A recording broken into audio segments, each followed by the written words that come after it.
bodies have not been found, and so they haven't been counted yet. But there is definitely a dispute about numbers. So I think this morning we've talked a little bit about the way that a form of Zionist feminism has arisen in recent years to destroy feminist solidarity formations, including the Women's March, right? But there's a longer history of this in white-dominated liberal U.S. feminist formations, and it's really a merging of Zionism with U.S. imperial and liberal feminism that happened in the second wave. People call it the second wave because the first wave of feminism in the U.S. and really on a transnational scale was at the early part of the 20th century, early 1900s, things like voting rights and the abolition of enslavement. Other kinds of cultural movements arose that were run by women. We often call that a first wave of contemporary feminisms, although I'm not sure that's the best way to know them. But the second wave, or the feminist revolution that was happening in starting in the 1960s into the 70s and really onward, the 80s and the 90s, 1990s, and having their different sort of formations. In the midst of that, there was a sort of operation of power where a form of white-dominated liberal feminism became the most empowered form. And Jewish women participated vivaciously in this and sometimes imported Zionist kind of political operations into feminist networks themselves. So that has been something that I've tried to investigate a little bit. And how many of y'all have heard of Betty Friedan? Well, that's too bad. But no, I'm kidding. We move on from Zionists, go a little bit back in time to Betty Friedan. Those of you who have heard of her, what do you associate with Betty Friedan? Feminine mystique?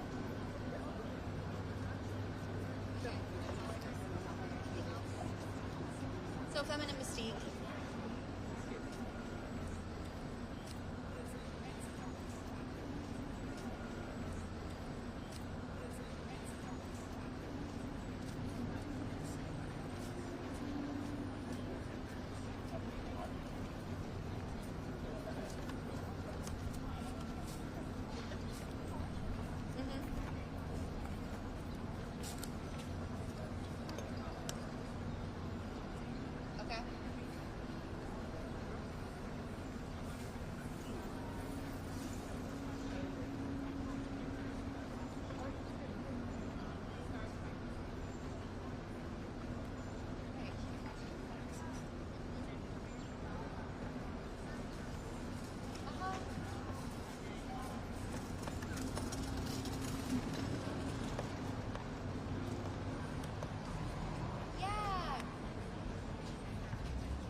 Having a realization that life is more than Prince Charming, that you've been waiting for this sort of completion of this romantic ideal, but that you can really wake up from that. You can have realizations. It's kind of Barbie, right? It's kind of similar to the Barbie movie. Like, Barbie has realizations, and like that must be feminism. I actually enjoy the aspects of that film, but like, just saying. So Betty Friedan is like associated with that sort of like feminism means having realizations about that life isn't merely romance. And it's not just the Prince Charming that's going to come and save you, that it's other stuff too. And that maybe you want to be in the workplace, you want to have a career, you want to be empowered. It's liberal feminism, right?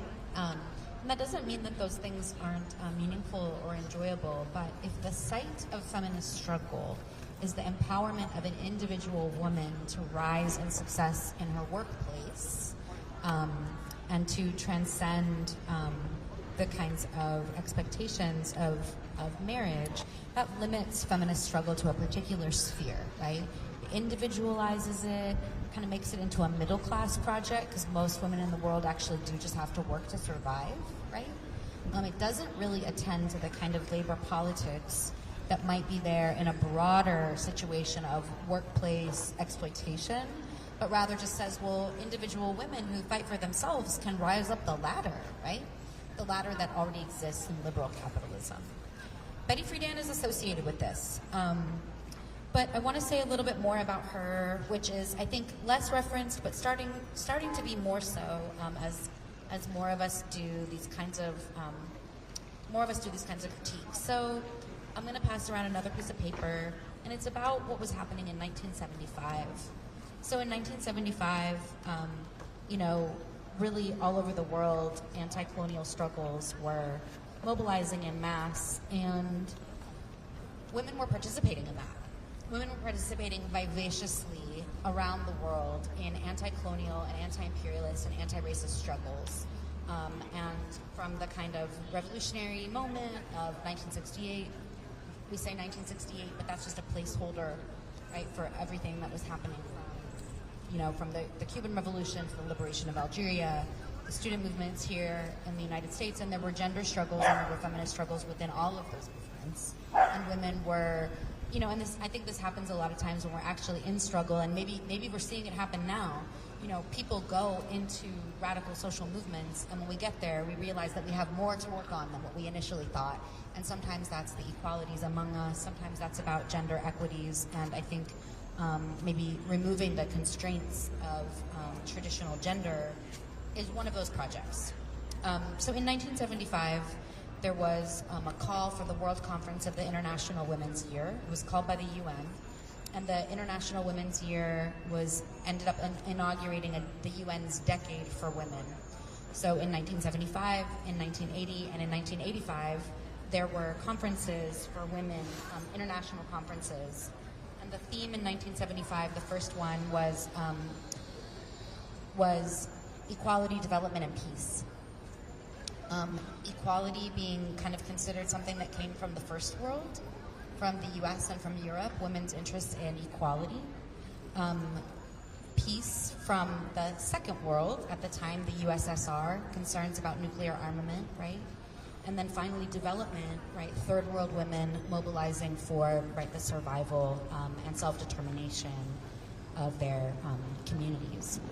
So at the World Conference of the International Women's Year, there was a document that was produced after some debate and discussion on the floor, and it was called the Declaration of Mexico on the Equality of Women and Their Contribution to Development and Peace. So this document is really long, and it talks about women's place in anti-oppression struggles of various kinds, but it includes anti-Zionism as a cause for women to align around. And this was just before the UN broadly made their declaration that's famously known as Zionism equals racism, which also happened in 1975. But just prior to that UN general body, right, in Mexico City, here's a couple of the excerpts that I took out of the Declaration of Mexico.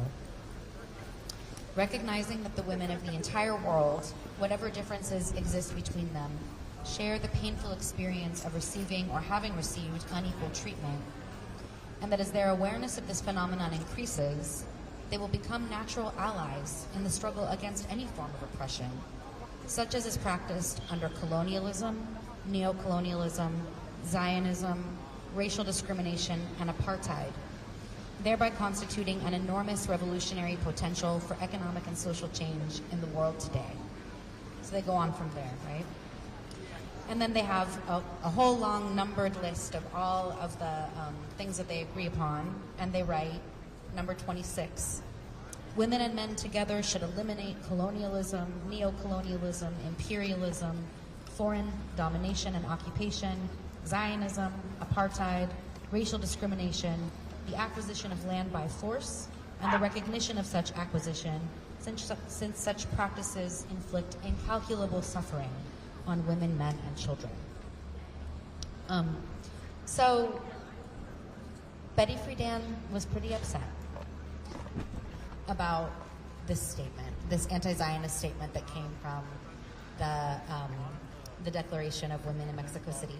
So here, I just basically on the other side of the sheet, and I'll pass this one around if you feel like seeing it, I have some articles from the New York Times in 1975, the debate about the outcome of the Women's Conference, and this photograph of Betty Friedan that sort of became well known where she's saying, woe is me, oy vey, and opposing this anti-Zionist feminist appearance that really was an effort of women of the Global South and men as well.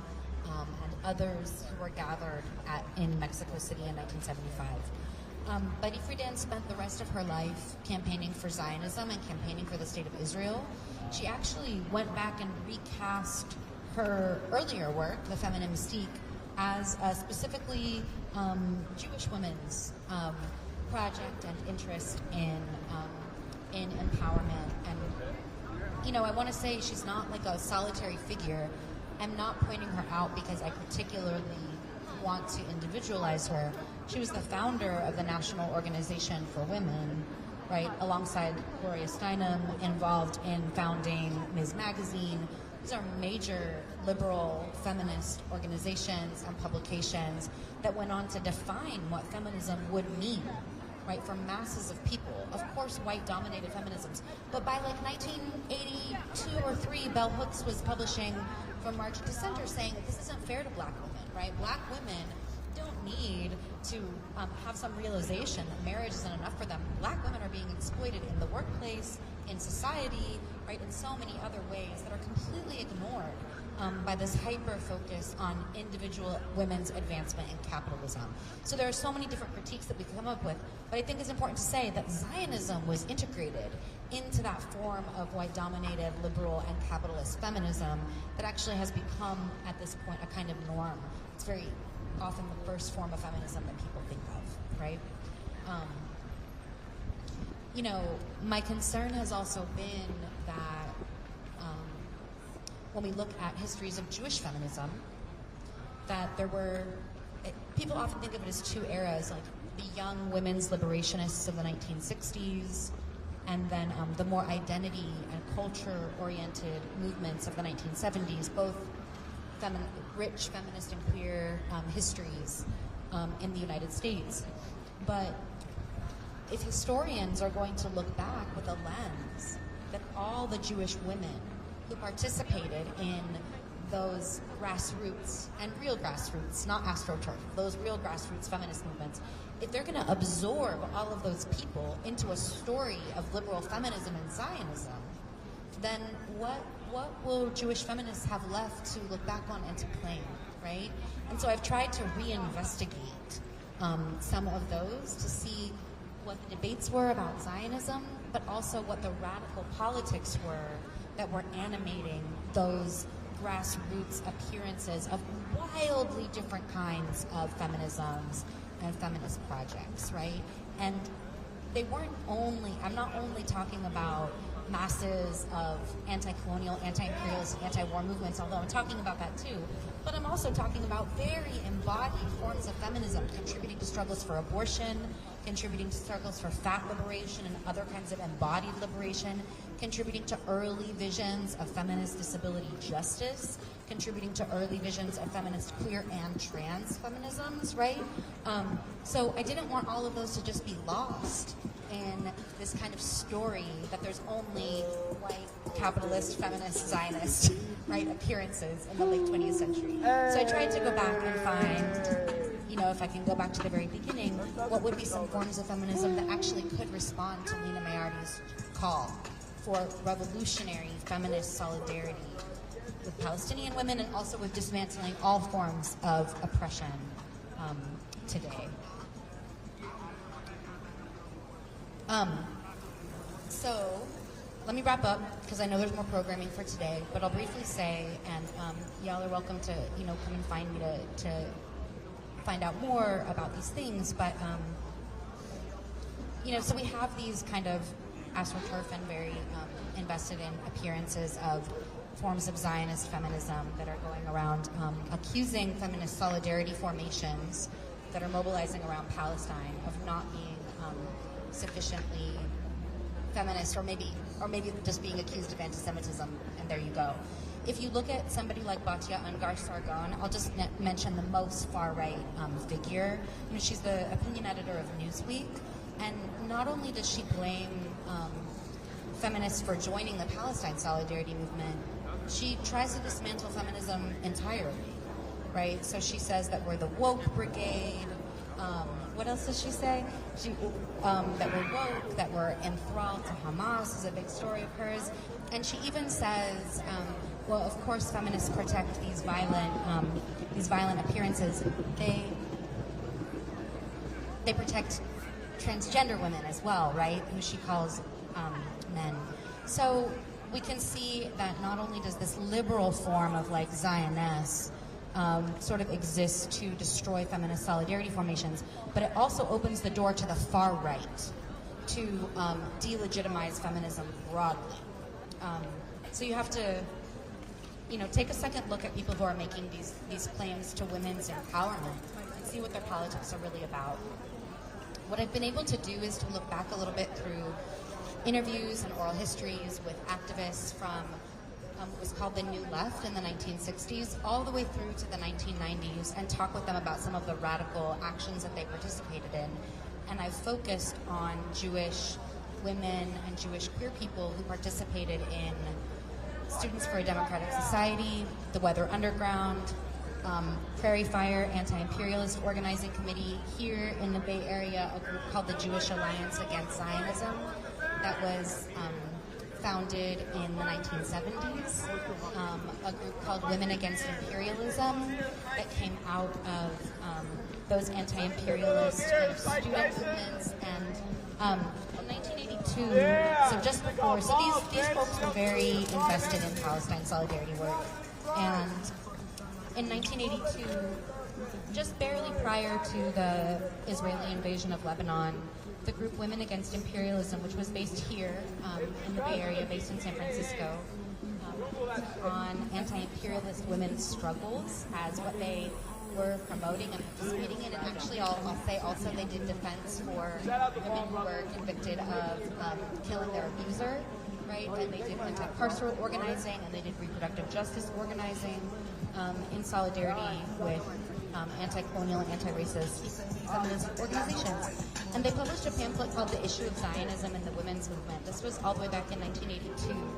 And they noticed that this claim to Zionism was playing a role in dismantling feminist solidarities. And they wrote, this is the very end of the pamphlet, and I'll read it to you. But this is a group of mostly Jewish and also not Jewish white women who are working in the anti-imperialist movement, who I was able to do some interviews with. But you can find this pamphlet online at the Freedom Archives. And this is what they wrote in 1982. We as women do not confront some separate structure of oppression, but the same imperialist system whose bedrock is the oppression of colonized nations inside the U.S. and around the world. We know that women will never be liberated within a system that thrives on our degraded and exploited position. We can learn from the Palestinian and other liberation movements that we do not need to accommodate ourselves to this system. Imperialism can be confronted and defeated. It is in this struggle that the new woman is born.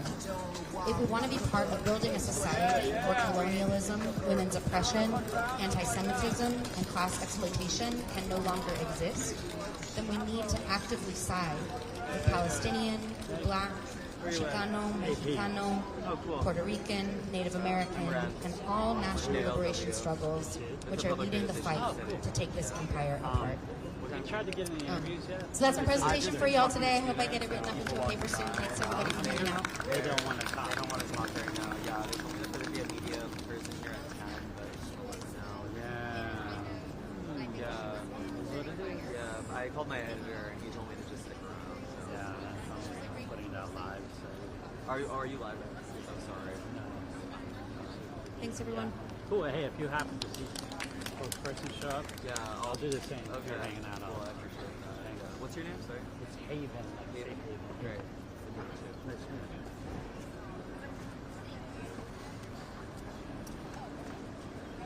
Maybe I was supposed to hand this off to somebody who's programming.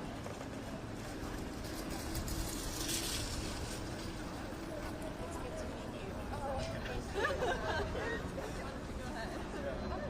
That's amazing. Yeah, thank you so much.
What's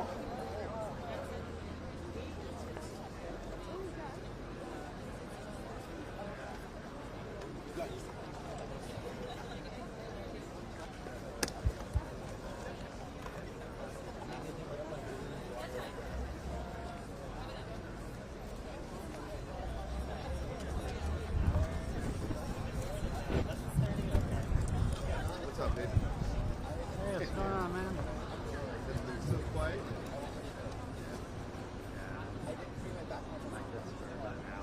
Oh, really? Yeah.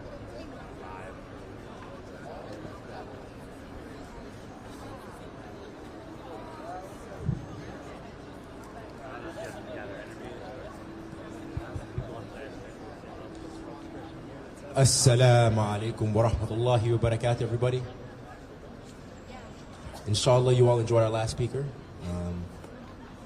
I think a lot of us are students here, so I think we have to always remind ourselves, you know, as the constant violence in Gaza unfolds and the willing ignorance of Zionists we see here and abroad, we always have to remind ourselves of the privileges we've been blessed to have on this campus.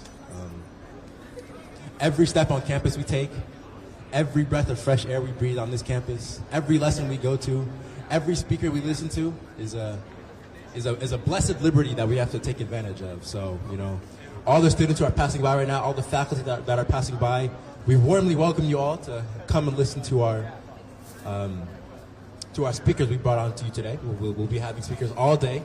So inshallah ta'ala, I'll be passing on the mic to Lubna Murad, who's a Bay Area, native Bay Area, Palestinian organizer in the Bay Area, who's going to be talking about our work with the PFC, the Palestinian Feminist Collective. Let's give her a warm round of applause, please. Free, free, free Palestine! Free, free Palestine! Free, free, free Palestine! Free, free, free Palestine! Assalamu alaikum. Hello, everyone. I know that folks are trickling in. People are coming out of campus. People are coming out of classes. People are coming from all over the place. My name is Lubna. I'm a part of the PFC, the Palestinian Feminist Collective. I'm a longtime organizer here in the Bay Area, and I'm so honored to be amongst you all and to be here with you all in this space. UC Berkeley has a very, very, very long traditional history of protest and direct action in different parts and in different eras of generations towards social justice and equity for peoples all around the world, and more particularly for those inside of Palestine. As we are here today, you know, one of the things that's often talked about and that's spoken more frequently is we are witnessing a huge genocide partaking right now inside of Gaza. And I know that the images are extremely excruciating and they're painful and they're hard to watch. But I want us to remember that this all started with the prisoner exchange. And prisoners are the foundation of the Palestinian movement globally. And what I mean by that is that what we are experiencing as Palestinians is we are experiencing prisoner repression. And the experience of prisoner repression is really not absent from the cause of the Palestinian. It's actually the ethos of how we are organizing globally. When we are talking about imprisonment and incarceration, we are not just talking about what it means to see people trapped inside of cages. We are talking about the totality of imprisonment inside of Palestine in regards to the checkpoints, the walls, the open-air prison inside of Gaza, the separation of identity cards, the countless amounts of refugees that are displaced internally and externally outside of Palestine. We are talking about administrative detention, where Palestinians are being held without any due process and any trial. We are also talking about the over 20 jail cells inside of Israel today that have incarcerated over 9,500 Palestinians. This is not a new system that we are seeing inside of Palestine. What we are seeing is the manifestation of British colonialism that has been adopted through the mandate and has trickled in through the Israeli occupation. And Prisoners and the prisoner experience is not a new one for the Palestinians, more particularly starting from 1929, when the Palestinians were resisting the British mandate and were trapped inside of Akka prison. And there was a huge rebellion that happened on June 17, 1929, that resulted to multiple Palestinians that were martyred, but more particularly 3 of them. And one of them, the 3 of them are Fuad Hijazi, Ata al-Zahtar, and Muhammad Khalil Jamjoon. And the reason why it's important to understand this, and why it's important to understand the prisoner struggle and how it's connected to the Palestinian, is because these revolutionaries were directly tied to resistance fronts of resisting the occupation inside of Mandate Palestine at the time. So what we see is we see an ethos, we see a history, we see a lineage, we see a trajectory of incarceration, of resistance, and of rebellion, and also geared towards a directed and a liberated homeland. Right now, what we are witnessing inside of these prisons is countless amounts of detainees. Approximately, yesterday there was a report that was actually released by Abdamir, who had approximated the amount of detainees that were inside of prisons all over the occupational state. And right now they have counted around about 5,210 Palestinians on administrative detention. 540 of them are child prisoners. 280 of them are women. And 16 of those detainees after October 7th, 16 of them were actually martyred inside of the prison cells. And what that means is that even through the process of what it is that we are witnessing Israel conduct inside of Gaza also means that it's not separate from what's happening in the greater part of Palestine. Repression work is pretty much everywhere. We have seen it across the prisons. We have seen it from villages to villages. The occupation does not stop just because they are bombing one sector in which we are seeing thousands and thousands of Palestinians and their lives being erased from their souls, but it also means that they're creating also pockets of prisons throughout the West Bank, where Palestinians, now there's checkpoints, these random checkpoints that are happening from villages to villages. We are seeing the amounts of young Palestinians, majority of them under the age of 18, that are being picked up by the Israeli Defense Forces, being put into prisons without any form of a judicial process. And we are also seeing it with really high-profile cases like Walid Dakka, who was martyred recently, and people like Khalida Jarrah, who was released out of prison and then was actually brought back into prison during the massive amounts of raids because of their position and how they've been politically organizing in the greater part of the West Bank. What we are also seeing is high-profile cases, not only like Khalida Jarrah, but also people like Marwan Barghouti, who have been incarcerated for over 30 years inside of these prisons that are literally not allowing for a prisoner exchange to happen.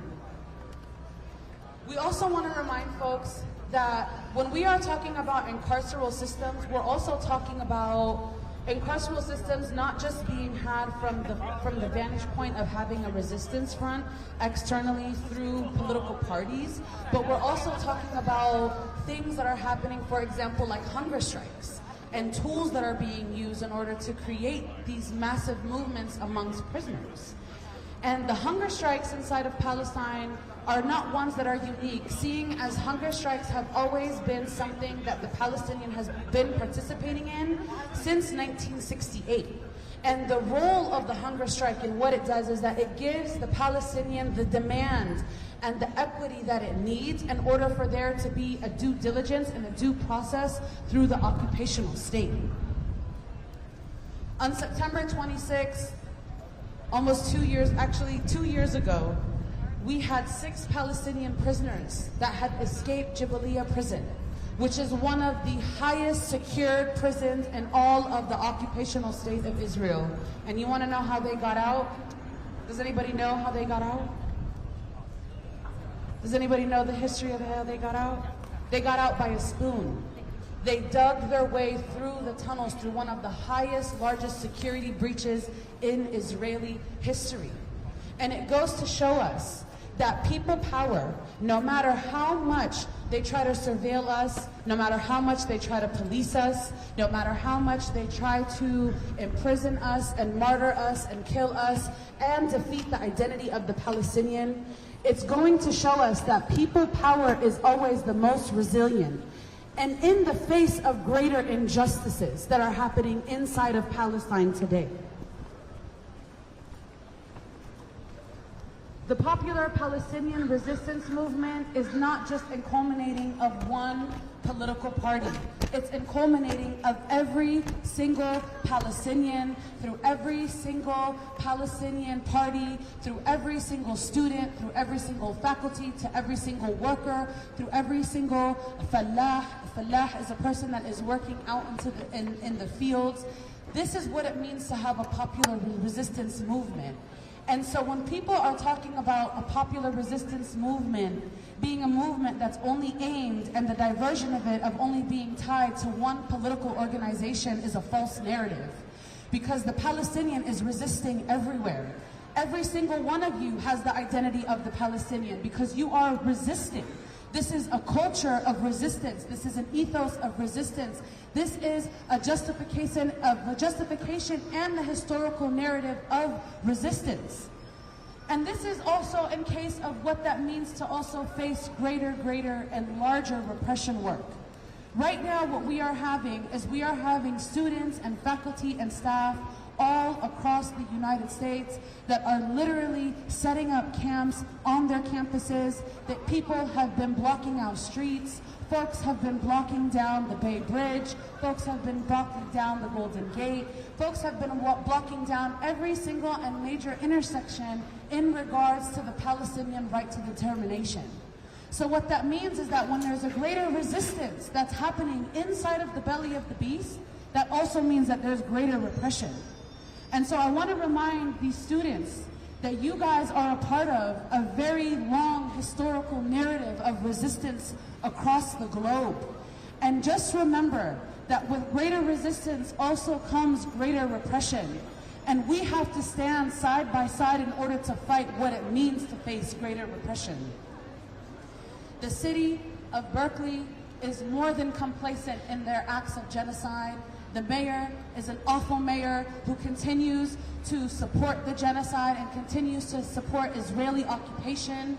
This is not a new thing that's happening in Berkeley. I just want to remind y'all, this is not a new thing that's happening in the city of Berkeley, and it's also not a new thing that's happened in the Bay Area. The Bay Area likes to predicate itself about being a place of social justice and liberation movements, but it's also a place of even greater repression, where even greater markdowns of what it means to impose sanctions, what it means to impose silence, what it means to imprison people across the Bay Area in order for them to have the same, in order for them to upkeep the colonial narrative, and in order for them to upkeep white supremacy. And so that means that we have to be the changers and the doers for everything that we are seeing in retaliation to that. On November 28th, 2023, there was an 180-person prisoner exchange that happened between the occupation and resistance movements across the United States. And what that did for the Palestinian is it did two things.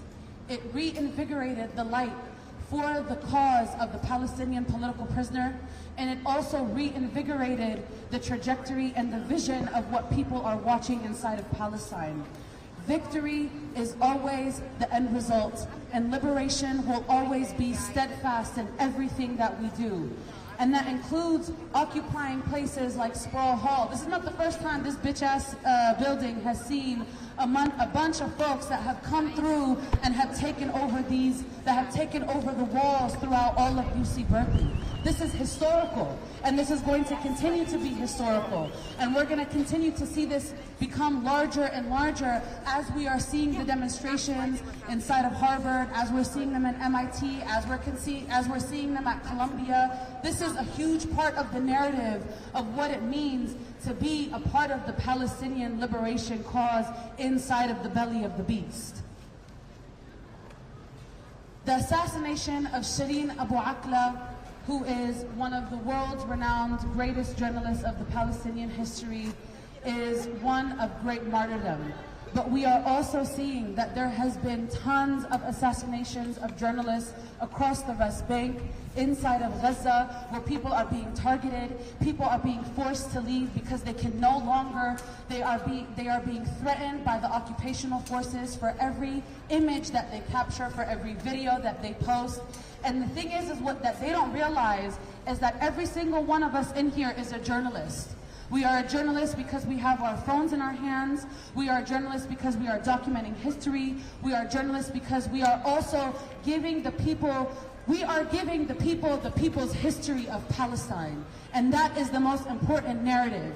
Because when these colonial empires fall, when all of the lies start to come, and we are seeing them, we are seeing every single lie unfold in the mainstream media. Every single one of those lies is counteracted with one truth. And it's counteracted with multiple truths of people that are resisting occupation everywhere that they go in the United States and all over the world for the liberation of the Palestinian people. The criminalization of Palestine is not just limited to land. The criminalization of the Palestinian is also all over the world historically. We have seen it with cases like the Holy Land 5, who were 5 Palestinian men that were creating a charity in order for them to send back home money and resources like medical aid and food and device and textbooks in order for Palestinians to have those things as a part of the everyday part of their lives. And they were criminalized by the judicial system in the United States. Not only were they criminalized, but some of them are still sitting inside of prisons in the United States today. And some of them have been there for over 40 years and have extremely bad, terrible medical neglect. And they are rotting away, just as the same ways as we are seeing our prisoners rotting away inside of the occupational jail cells, inside of the occupation itself. What we are facing now are massive amounts of tidal waves. And we are facing a huge amount of people awakening to their political and social and economic conditions. And it's all in regards and injustice of what we are seeing inside of Palestine. Palestine is waking up the world. And if Palestine hasn't woken you up, you have to ask yourself, why are you refusing to see the narrative when the narrative is very obvious? They are losing. They are losing at every single step of the way. With everything that they try to do with all of their bombs and all of their tanks and all of their guns and all of their ammunition, the world is seeing that Israel is one of the biggest losers in the world. And one of the reasons why they are refusing to see that Israel is one of the biggest losers in the world is because they are trying to take hold of what it means to grasp on to the last bits of colonialism of what we are seeing in the world globally. Palestine is the ethos of what it means of destruction of white supremacy, destruction of Zionism, and it is falling apart everywhere. It's falling apart here, right here in the land of empire, where every single thing that you purchase is a direct connection. Every single thing that we purchase here is a direct connection to the occupation inside of Palestine. And we have to ask ourselves, why is that? Why does it mean that when we are buying a bag of chips, that means that we are feeding in to the blood loss of Palestinians that are facing massive amounts of repression inside of Gaza and inside of the West Bank and in 48. We have to ask ourselves when we are buying a can of Coke, what does that mean when we are buying these things and we are directly funding what it means for the occupation to keep going? BDS is not just a movement that is a movement that was created out of a vacuum. It wasn't just a movement that was created out of an area in which that people just decided one day to stop buying Israeli goods. Boycotting has always been one of the #1 tactics that Palestinians have used internally inside of Palestine and externally all over the world. And now every single one of us gets to participate in that action. Even when we can't necessarily be there, we get to choose how we use our money. We get to choose where it is that we put things in, what it is that we divest from, what it is that we say no to buying from, and it's impacting them. It is impacting them. BDS has impacted the global economy. We have seen McDonald's suffering. They are out here making these bullshit ass ads talking about buy one, get one free. Starbucks is doing the same exact thing, talking about buy one, get two free. What does that mean? These companies that have never had these types of marketing campaigns, it means that they are failing. They are failing to its core, and we have to continue to do the work, because we too want to see this shit fail. We too want to see a liberated homeland. We too want to return. Because the thing is that what the Zionists don't understand is that they think that Palestine is only for the Palestinians. But Palestine is for everyone. And we are determined to make people understand that Palestine is for the people that believe in freedom, that believe in dignity, that believe in liberation, that believe in return, that believe in homeland politics, and that foremostly believe in resistance. And however it is that resistance comes forth, we believe that we must support it. Thank you.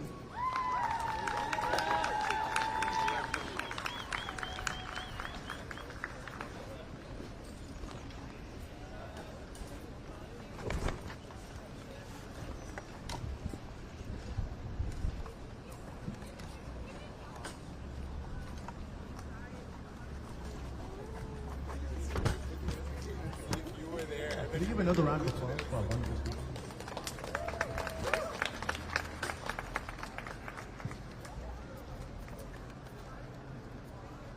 So inshallah, we'll be taking approximately an hour and a half break. We'll resume at 1 to 2 p.m. With a short talk on the economic blockade that we're seeing in Palestine. So inshallah, we'll be taking a break. Yeah, I'll see you shortly.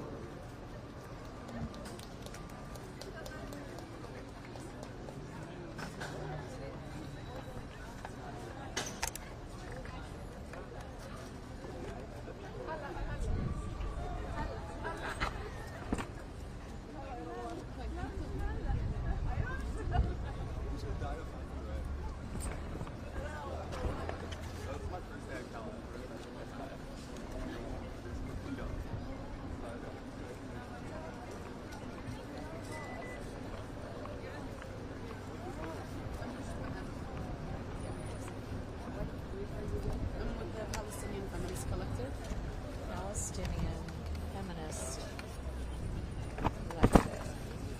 And are you a student or are you not? I'm not a student. I'm a long-time community organizer.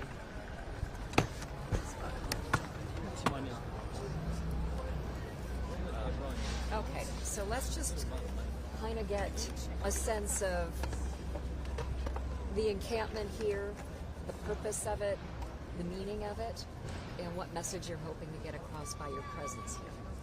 You know, the encampment is an important part of what we are seeing across the United States, right? It's a remnants of what it means for people to stand for social justice and liberty and dignity for everybody across the world. Palestine, I think, is that litmus test for many, many people, and people are witnessing that the injustices of what Palestinians are facing by Israeli aggression is atrocious. Not only is it atrocious, but also the U.S. government is funding these atrocities.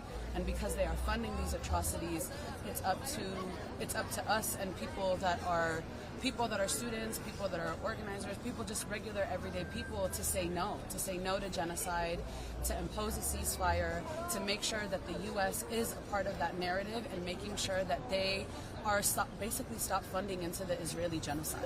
What do you think about? What do you have set up here as far as the number of tents? Are people staying in the tents I don't really overnight? know any of those. I don't really know any of those numbers. But are I'm people just here. staying overnight and this is going to stay here, or what are the plans? I think you would have to talk to some of the organizers. Yeah, and some of the people that are here. There's definitely media people here that would be able to give you some of those things. Are you able to tell me who they are or point them out? So I don't really know. You would have to look for them. I was just asked to come here and to speak on behalf of the organization. Got you. Yeah. What do you think about universities around the country, really?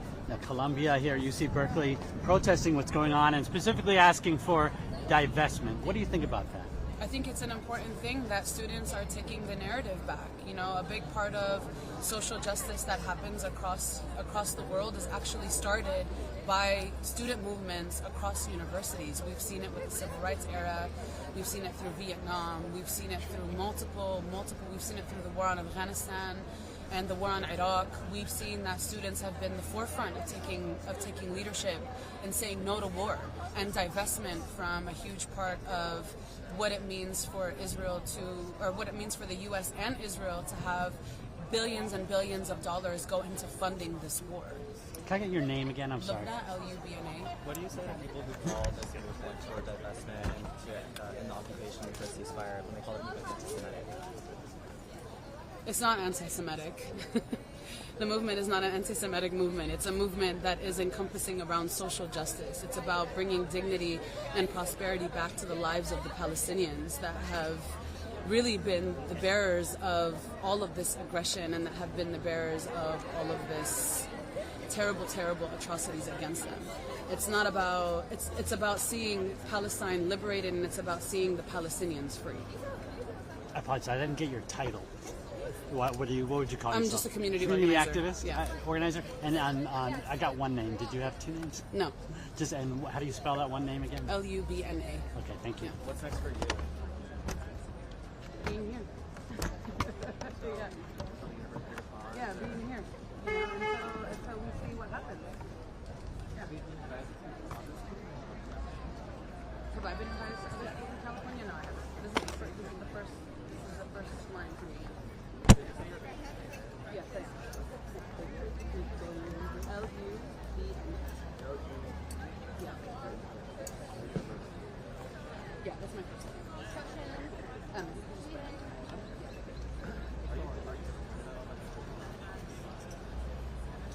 I mean, it's definitely what I believe. Yeah, has a very long history. Palestine has been for a very, very long time. And I think the fact that because university is identified itself, you know, so.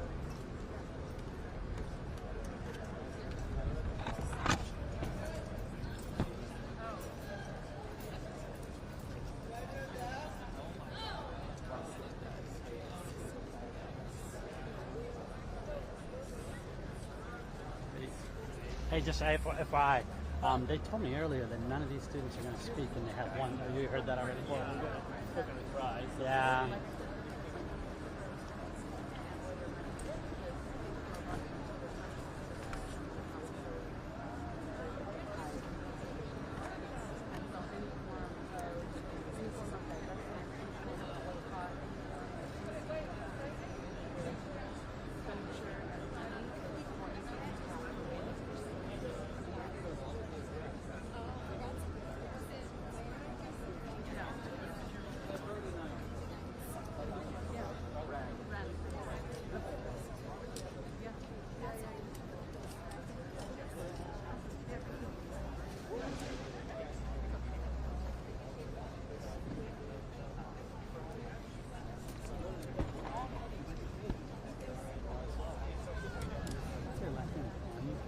Yeah, she didn't give up.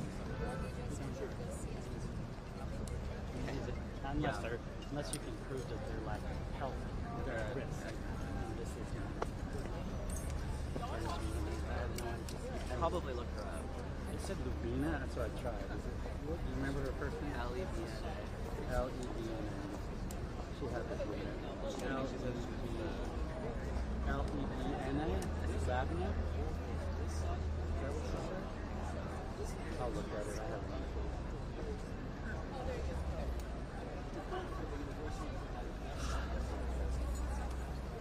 And just like the university arrested students in community of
have a ton of food in the back. We have a ton of perishable food. If you want to get them, go ahead and grab them. They're open coffee.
I heard about it.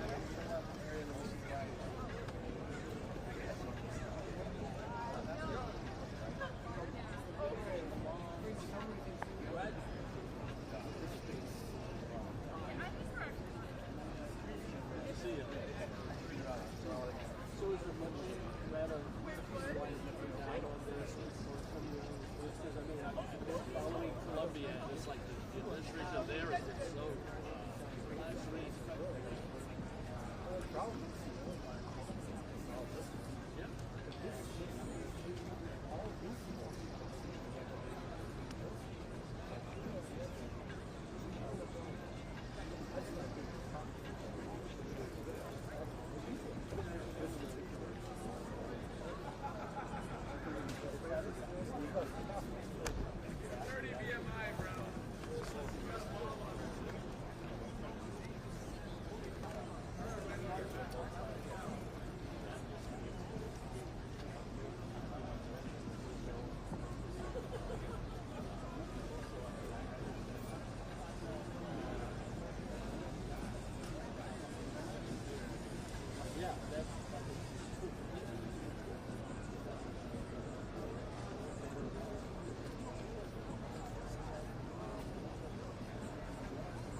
I was here in the 80s.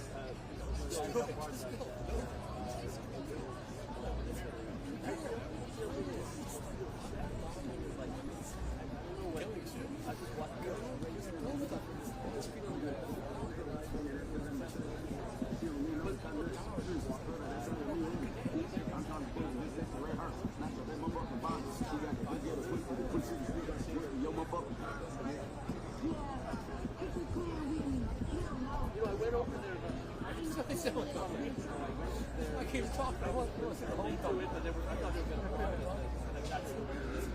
that's was during the fair. You're saying there's a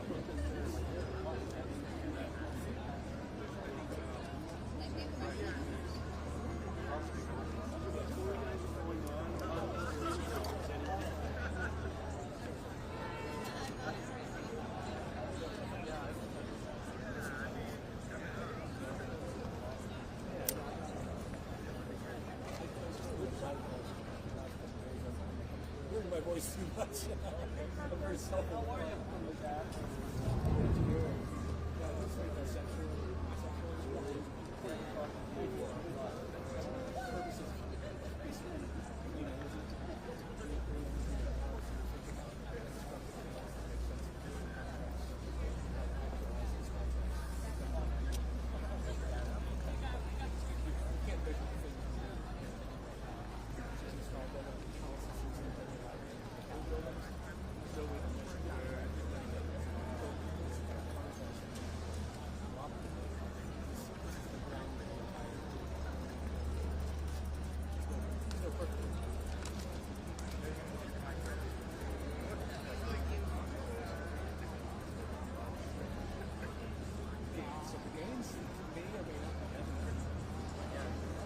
definitely evidence to entertain people on the other devices. Once you install your stuff, what can you send your devices? Real world, universal.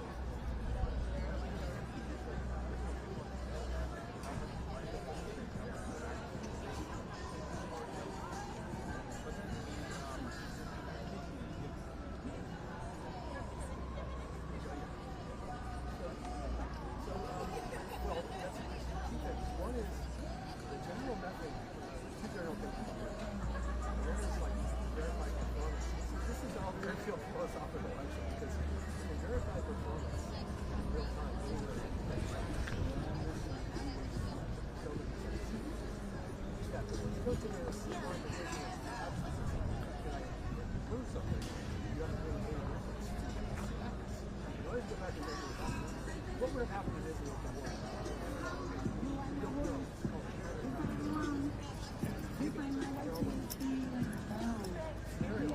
Imagination, anything about it, we don't know. But you design a counterfactual before you take it. You say, here's how we're going to prepare the future of Washington. Design a path, what about the way you take it? Then you can actually really ready. Here's the simple happening. It's all about setting up that difference. You don't set the reference point. It's baseline. The baseline is the reference point. So, yeah, so each unique thing, they pick a particular baseline. In other words, they've designed a counterfactual. They claim that they were important to the other cities. But the basis that the is their baseline can be take into it does. Take into account like what do you mean accurate? Like maybe last year we're using a lot less this year. It's basically we're worried about savings or differences. That becomes really important in contract. Like, hey, here's you're getting to college and